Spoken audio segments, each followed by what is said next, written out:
보도록 하겠습니다. 말씀은 로마서 3장입니다. 로마서 3장 21절에서 26절까지 말씀 보도록 하겠습니다. 신약성경 243면 정도에 있습니다. 로마서 3장 21절에서 26절까지 말씀, 우리 교독으로 하나님의 말씀 보도록 하겠습니다. 찾으셨는지 알고 제가 먼저 읽겠습니다. 이제는 율법 외에 하나님의 한 의가 나타났으니 율법과 선지자들에게 증거를 받은 것이라.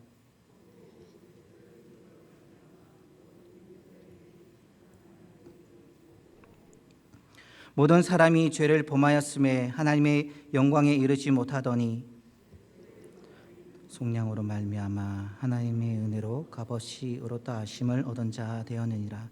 이 예수를 하나님이 그의 피로써 믿음으로 말미암는 화목제물로 세우셨으니 이는 하나님께서 길이 참으시는 중에 전에 지은 죄를 간과하심으로 자기의 의로우심을 나타내려 하심이니 곧 이때 자기의 의로우심을 나타내사 자기도 의로우시며 또한 예수 믿는 자를 의롭다 하려 하심이라. 아멘. 우리는 분주한 아침뿐 아니라 시간이 날 때마다 보는 것이 있습니다. 무엇입니까? 여기 이 자리에 오기 전에도 보았던 것이죠. 바로 거울입니다. 거울은 우리의 모습과 상태를 비춰줍니다. 그래서 자신의 상태를 스스로가 보지 못하기 때문에 자신을 비추는 거울로 통해서 확인하게 되는 것이죠. 하나님의 말씀은 우리를 비추는 거울입니다. 따라서 하나님 말씀 앞에 서면 우리 자신이 죄인이라는 사실을 깨닫지 않을 수 없습니다. 하나님 말씀 앞에서는 우리의 눈으로 보이지 않는 것들, 숨겨진 그러한 것들까지도 적나라하게 드러납니다. 예수님을 믿는다고 하면서도 자신이 죄인이라는 사실을 생각지 않는 사람은 하나님의 말씀을 지금껏 진실하게 그 말씀 앞에 서본 적이 없는 사람임을 의미합니다. 그리스도인이 영적인 삶을 살기 위해서는 자기 자신을 아는 것이 중요합니다. 자신을 얼마만큼 바로 아느냐에 따라서 어떤 길을, 어떤 삶을 택할지가 결정되기 때문에 그렇습니다. 그런데 하나님의 말씀 앞에서 자신이 죄인임을 절실하게 느꼈다면 그 다음에는 무엇을 해야 합니까? 그런 사람을 하나님께서 어떻게 인도해 주시고 어떤 은총을 내려주시는지를 오늘 본문이 이제는 이라는 말로 시작하고 있습니다. 누구든지 하나님 말씀 앞에서 비참한 죄인임을 깨달았다고 한다면 이제 주목해야 할 것이 있습니다. 그것이 바로 하나님의 의인 것입니다. 하나님의 의가 구체적으로 무엇입니까? 22절은 이렇게 말씀하고 있습니다. 곧 예수 그리스도를 믿음으로 말미암아 모든 믿는 자에게 미치는 하나님의 의인이 차별이 없느니라. 이 말씀은 이신칭의를 의미합니다. 다시 말해서 예수 그리스도를 믿음으로 하나님으로부터 주어지는 의를 말합니다. 이 의를 신학적 개념으로 우리가 정의한다고 한다면 바른 관계를 말할 수 있습니다. 이 정의는 세상에서도 똑같이 두루 사용됩니다. 세상에서 저 사람은 의롭다고 이야기할 때 그 판단의 기준은 무엇입니까? 그가 어떤 관계를 맺고 있느냐입니다. 예를 들어 부부 사이의 관계를 생각해 보면 남편이 밖에서 아무리 훌륭한 일, 많은 일을 한다고 해도 부부 사이가 어그러져 있다고 한다면 그는 결코 의로운 사람이라고 할 수 없습니다. 부모로서 자녀에게 의무를 다하지 않는다고 한다면 마찬가지입니다. 어떤 사람이 무척이나 가정적인데 사회에서 그 관계가 끼어져 있다고 한다면 그 역시 의로운 사람이 아닐 것입니다. 그런데 문제가 있습니다. 그 문제가 무엇이냐 하니까 사람들이 판단하는 의의 기준이 상대적이라는 것입니다. 각자가 그 의의 기준이 다르다는 것이죠. 어떤 사람에게는 그는 의인이지만 또한 어떤 사람에게는 그는 불의한 사람이 될 수도 있습니다. 우리는 독립운동가인 안중근 의사를 잘 알고 있습니다. 그래서 우리가 안중근 이분을 우리가 말할 때 의사라고 부르지요. 이게 사람을 고치는 의사가 아니라 의로운 일을 했다고 해서 의사라고 부르지만 일본 사람들은 동일하게 그 사람을 향해서 의사라고 부르는 것이 아니라 폭도라고 부릅니다. 이 또 히로부미에 대해서는 우리나라의 자주권을 빼앗은 그런 흉악한 사람이라고 우리가 치부하지만 일본 사람들에게는 그는 일본의 근대화를 이끈 아버지라고, 위대한 성각자라고 평가합니다. 이렇게 사람의 의의 기준은, 판단의 가치는 다르다는 것입니다. 이와는 달리 하나님께서는 그 판단하시는 의의 기준이 사람과 전혀 다릅니다. 절대로 변치 않으시고 절대적입니다. 이러한 하나님의 기준으로 볼 때 하나님과 바른 관계를 가질 사람은 이 땅에는 없다는 사실이죠. 그런데 예수 그리스도 안에서 예수 그리스도를 믿음으로, 예수 그리스도의 보혈의 능력으로 죄로 인해서 단절된 하나님과의 관계를 회복시켜 주는 것이 바로 이 하나님의 의인 것입니다.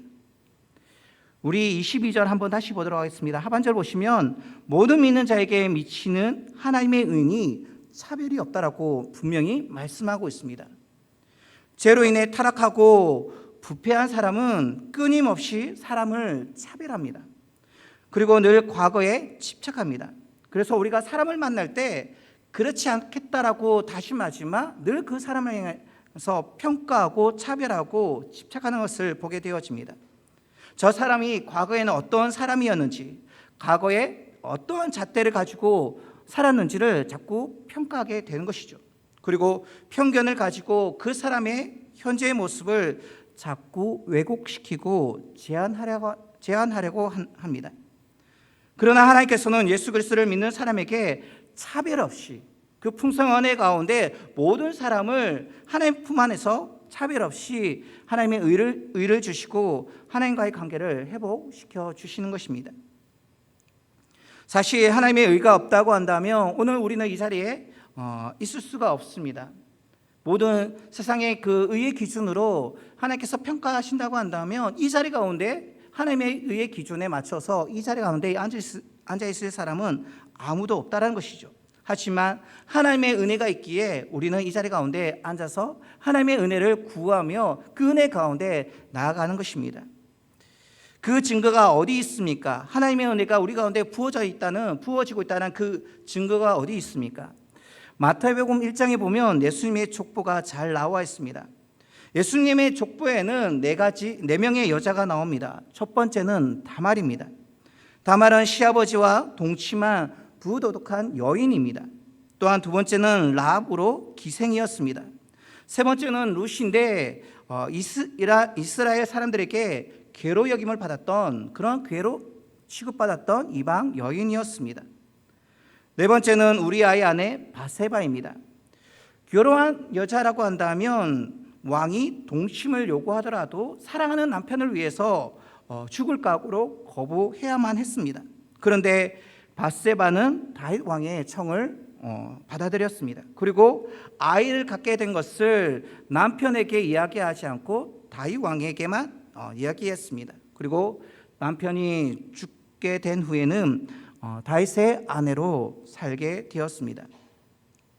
이번에는 예수님의 족보에 나오는 4명의 남자들이 있습니다. 대표적인 남자로 첫 번째 아브라함이 있습니다. 그는 자기 목숨을 지키기 위해서 아내를 누이라고 2번이나 속인 무책임한 그러한 사람이었습니다. 야곱은 또 어떤 사람이었습니까? 형 에서에게서 장자권을 빼앗기 위해서 사기를 친 그러한 사람이었습니다. 그리고 다윗은 자기의 정욕을 채우기 위해서 충신을 죽인 그런 살인자였습니다. 그리고 솔로몬은 처첩을 1000명이나 두었던 희대의 탕하였습니다. 율법을 가지고 평가한다고 한다면 이상 우리가 살펴봤던 여자 4명과 남자 4명은 절대 구원받을 수 없습니다. 죽어야 마땅합니다.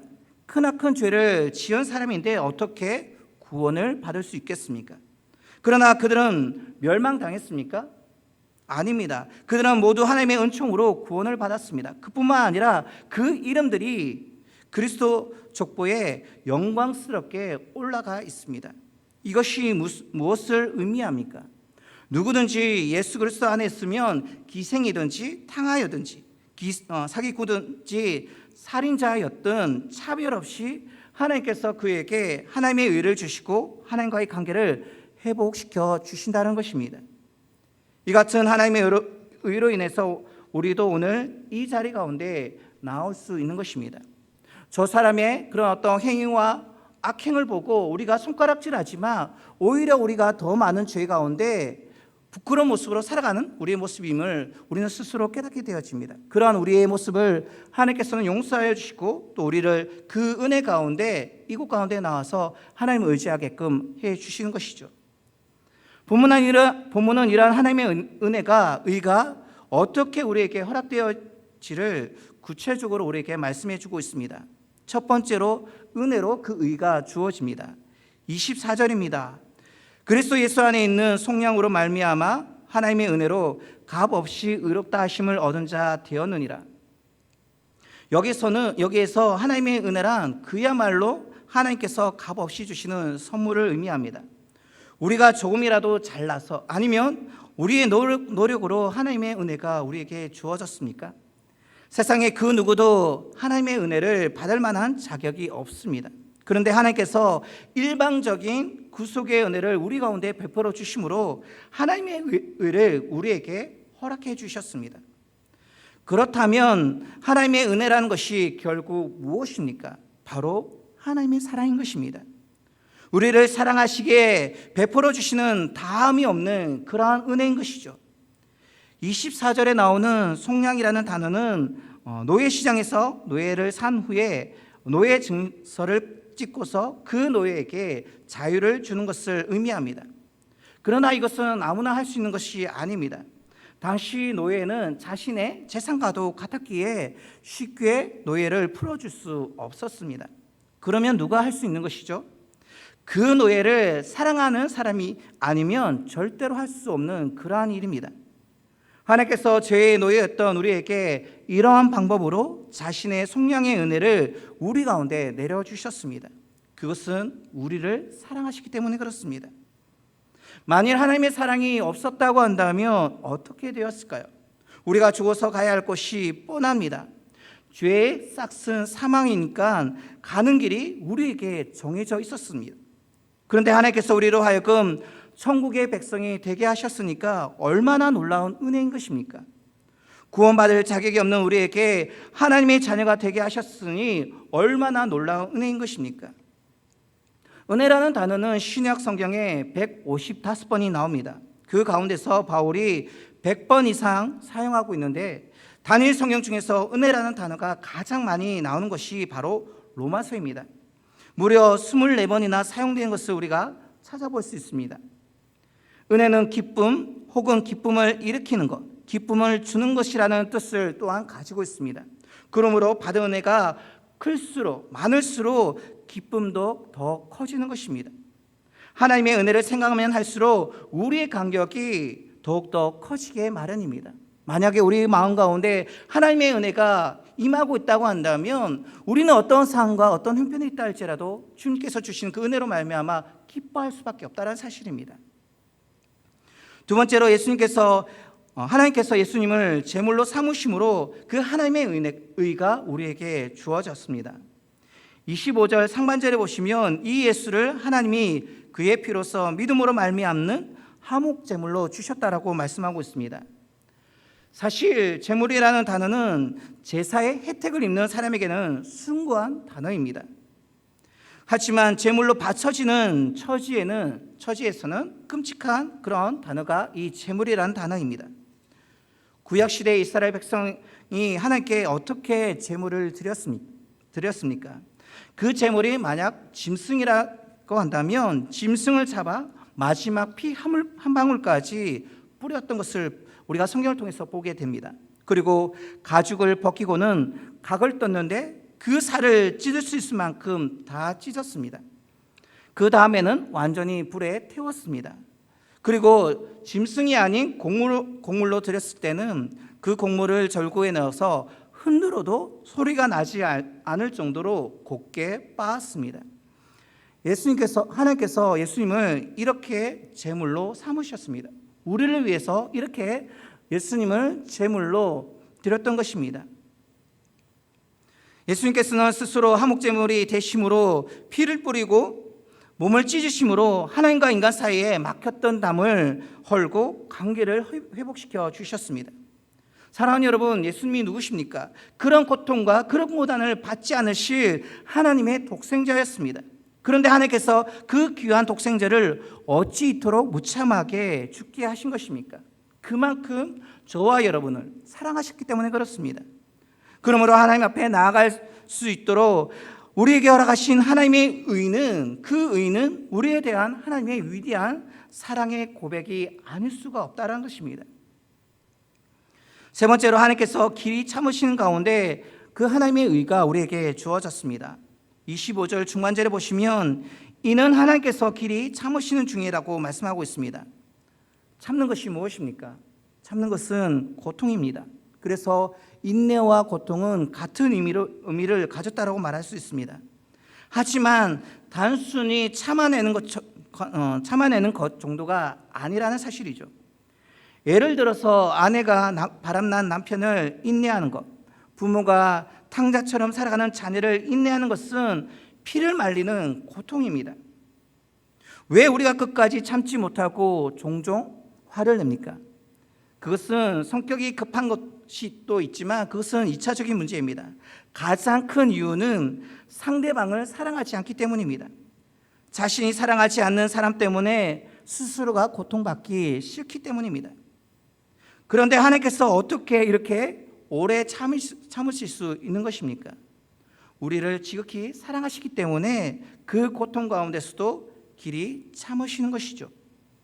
우리가 죄를 지을 때 하나님께서 고통을 당하시면서도 우리에 대한 그 사랑으로 참고 또 참으시는 것입니다.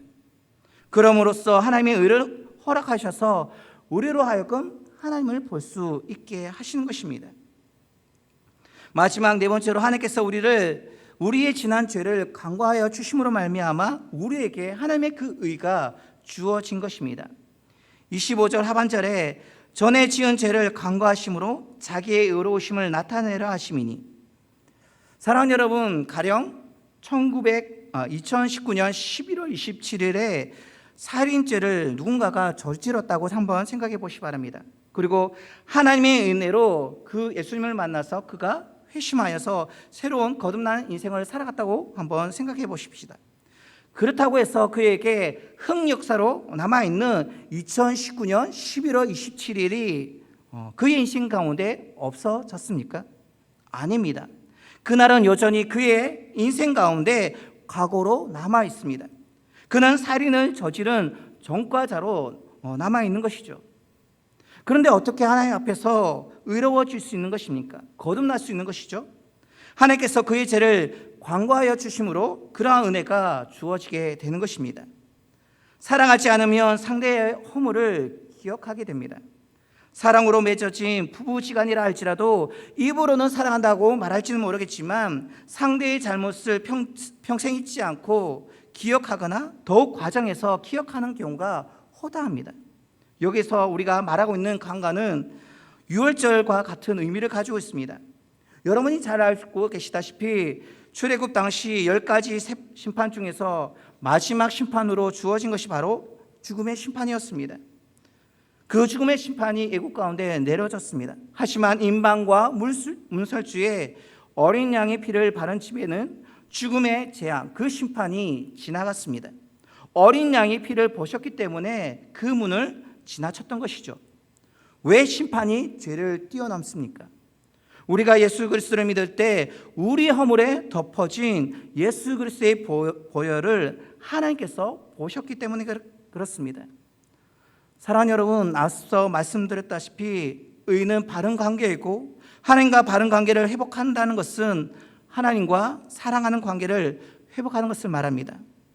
죄를 더 사랑하고 육체를 더 사랑하고 세상을 더 사랑하는 우리의 삶을 청산하고 하나님을 더 사랑하고 진리를 더 사랑하고 영원한 생명을 더 사랑하는 모습으로 주님 앞에 서는 것이 바로 하나님의 의의 삶인 것입니다.